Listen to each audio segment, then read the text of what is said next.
Hello, this is how we enjoy for mass communication. Here I'm again with another video.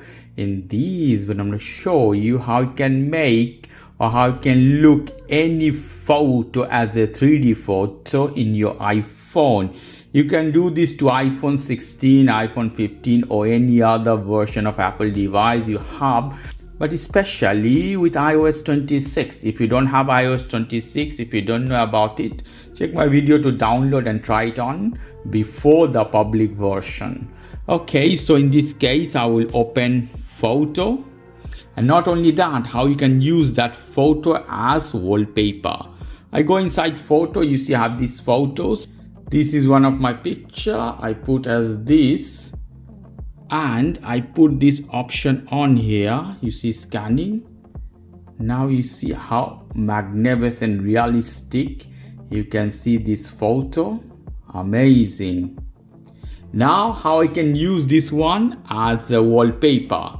You have to lock your skin more easy way. You have to tap here while it's waking up.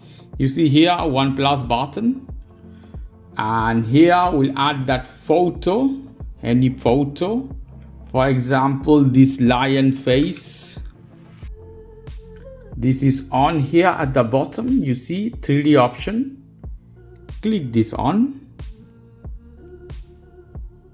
You see how realistic the lion looks. And more option you have here. Extended wallpaper. You see now is more visible in extended wallpaper. You see how beautiful effect, guys. Lovely. Although I noticed some of the picture you can't do. Not all the picture available is possible to doing that. Some of the picture you can put this effect, some of the picture no. So depend on the picture, you see how realistic. So this is the way you can see any photo on 3D. Also use them as a wallpaper in your iPhone 16 or any other version. The requirement, you have to have iOS 26, guys. Okay guys, if you like this video, please do subscribe to my channel. If you like this segment, please give me a thumbs up. Take care till then. Bye bye.